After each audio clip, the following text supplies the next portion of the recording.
Hello, hi, welcome once again to M5's new English language learning program, Let's Speak English.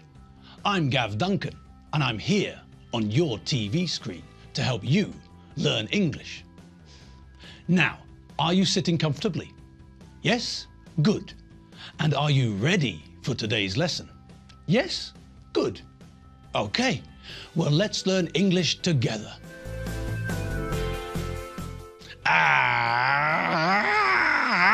And we're back. Yes, that's right, kids. We're back in the house. Well, we're back in the studio, really, but you all know what I mean, don't you? Of course you do. Well, hopefully your stomach is recovering from all the food and drink and you're feeling relaxed and refreshed, ready for some more English. Revision of some of what we learned in weeks 11 to 14. Are you all ready? Are you sitting down on the sofa? Or are you sitting in your favorite comfy chair? Have you got a cup of coffee and a biscuit? Or a piece of cake beside you? You haven't? Well, hurry up, quick. Get a coffee and a biscuit or a piece of cake. And now, here we go. Let's get stuck into what we learned in the last 4 weeks.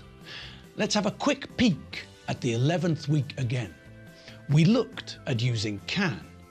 We learned how to say that we know how to do something, that we have the ability to do something. We also know that we can use can to talk about things which are possible or impossible. Stevie Wonder can't see. My dog's got no legs. He can't walk. I can come to the cinema because I'm free now. In week 11, we looked at the Benchfield family again and checked that we remembered all the relationships between the family members. We revised the use of have, got. We looked at the positive form, the negative form, and the question form. Now, did you spot what we used to talk about possession? That's right. We used the form of have got plus noun. Do you remember when we use it? Correct-a-doodle monkey see monkey do. We use the form have got plus noun when we're talking about possession, when we're talking about things that belong to me or to you or to someone else. We use the form of have got plus noun to talk about objects. I've got a watch. I've got a ring. I've got a pair of glasses. And we use the form of have got plus noun to talk about appearance. I've got blue eyes. She's got blonde hair. They've got long black hair.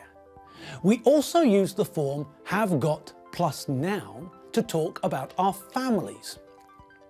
I've got a sister. My sister's got 3 children, a son and 2 daughters. Good.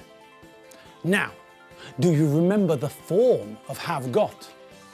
Mabel showed us a table. Do you want to see it again? Okay, Mabel, you heard the people. Show us the table. Okay, well that's simple enough.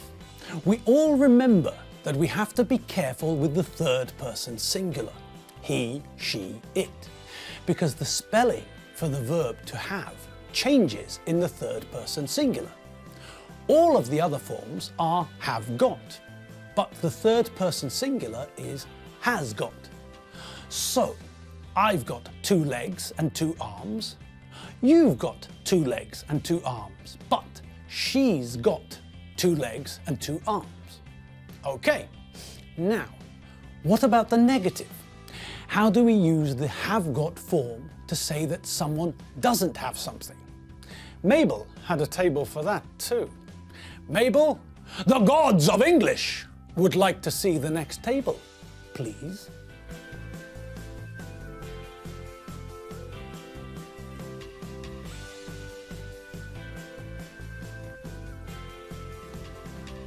Great!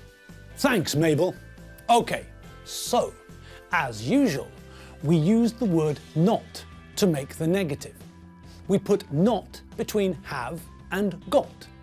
Have got becomes have not got, or, in the short version, haven't got. Again, we have to be a little bit careful with the third person singular, he, she, it, because of the spelling change. In the third person singular, we put not between the two parts, has got becomes has not got, and the short form is hasn't got. Well, what do you think is coming next? Yes, that's right. We've seen the positive. We've seen the negative. Mabel, please show the gods of English the table with the question form.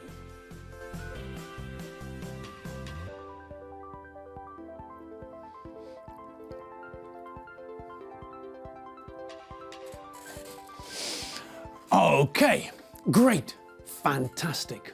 Cornflakes, Rice Krispies and Weetabix for breakfast. Good. Now, what's the first difference we notice? That's right. When we use have got in the positive and negative, we use the short form. But when we ask a question using have got, we don't use the short form. When we ask a question, we don't say, got a car? It's impossible to say or understand. Got watch? Forget it, forget it. I can't do it. Okay, when we want to ask a question about possession, when we want to ask about something that belongs to someone or something that they have, blue eyes, two legs, a sister, then we use the long form of have got. When we answer the question, we use the short form. But when we ask the question, we use the long form.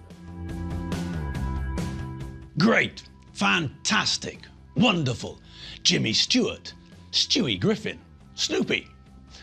Okay, now let's have another look at week 12. Now, in week 12, we met some new members of the Benchfield family. Do you remember? In the 12th week, in the 56th lesson, we met Mary's mum and dad.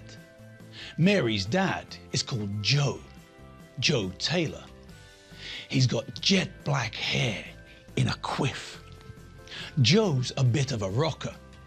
When we met Joe, and also when we met Mary's mum, Jenny, we used the form of have got to talk about them. We used have got to describe them and what they possess. We know that Joe has got jet black hair, and we also know that Joe has got very big black sideburns.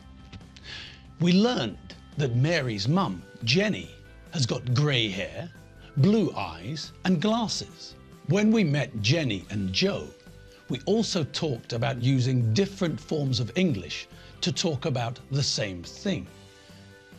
We can say that Joe has got green eyes, or we can say that Joe's eyes are green. We can use both. After we met Mary's parents, Joe and Jenny, we also met Mary's siblings, her brother and sister. Okay, now it's time to meet someone new in the family. It's time to meet Mary's siblings. Ladies and gentlemen, boys and girls, let's meet Gordon, Mary's brother, and Jane, Mary's sister. Okay, so let's have a look at Gordon and Jane. What can we say about them? Well, Gordon's got short, light brown hair, and he's got a moustache. Jane's got long, curly, dark brown hair. Jane hasn't got a moustache. Okay, what else can we say about them? How can we describe Gordon? Well, Gordon hasn't got glasses. He's got green eyes. Okay, and what is he wearing? Gordon's wearing a green shirt, blue jeans and black boots. Black what? Black boots. What are boots? Well, boots are like tall shoes. Shoes stop below the ankle, boots stop above the ankle. Okay, So that's Gordon Taylor. What can we say about his sister, Jane Taylor? Well, Jane's got long, curly, dark brown hair. Jane's wearing glasses and she's got brown eyes. Okay, and what about what Jane is wearing? Well, Jane's wearing a dark pink t-shirt, a yellow belt and a dark blue skirt. She's wearing white socks and blue flat shoes. Great! So we now know Jane's dad and mum, Joe and Jenny, and we know Jane's brother and sister, her siblings, Gordon and Jane. We know what they look like. We know that Joe is a rocker and has got jet black hair and a quiff. We know that Jenny has got grey hair and she wears red glasses. We know that Joe and Jenny's son, Gordon, has got a moustache and green eyes. And we know that Gordon's sister, Jane, has got long curly hair, brown eyes and glasses. Great! I bow before the gods of English. Okay, well, in week 12, the 12th week, we learned about more family relationships as well, didn't we? Now, the last part of the relationships I want to look at today is the relationship between the children and Mary's siblings. We know the relationship between Mary's siblings and Mary's husband, their brother-in-law and sister-in-law. But what about the relationship between Gordon and Jane and Tim, John, Elizabeth and Doreen? Well, let's look at the relationship between Gordon and his sister's children first. Gordon is the children's uncle. He's Tim's uncle, John's uncle, Elizabeth's uncle and Doreen's uncle. He's their uncle. Okay. Now, what about Jane? Well, Jane is the children's aunt. Jane is Tim's aunt, she's John's aunt, she's Elizabeth's aunt, and she's Doreen's aunt. Great. So, because he's a man, Gordon is the children's uncle. And because she's a woman, Jane is the children's aunt. The relationship is the same. Both Gordon and Jane are Mary's siblings. They're her brother and sister. But because Gordon is a man, he's his sister's children's uncle. Jane is her sister's children's aunt. Okay, have you got that? I reckon you have. Okay, let's look at the next step. We know that Gordon is the kid's uncle, and we know that Jane is the kid's aunt. But what about the relationship in the other direction? What's the relationship between the kids and their uncle and aunt? Well, Tim and John are nephews to Gordon and Jane. Tim is Gordon's nephew, and Tim is also Jane's nephew.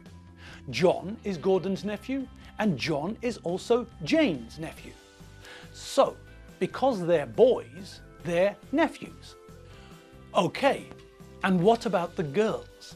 Well, Elizabeth and Doreen are nieces to Gordon and Jane. Elizabeth is Gordon's niece, and Elizabeth is also Jane's niece. Doreen is Gordon's niece, and Doreen is also Jane's niece. Great. So, because they're girls, they're nieces, not nephews. Nephews are always boys or men. Nieces are always girls or ladies. And we're done for the day. That's right. Our time together today is at an end. Well, I had fun today, looking back on what we learned. I hope you had fun as well. I'll see you next lesson for some more English revision. I'm Gav Duncan. I'm not James Spader, and I'm definitely not Michael J. Fox. I'm Gav Duncan, and I'll see you next lesson. See you later. Bye.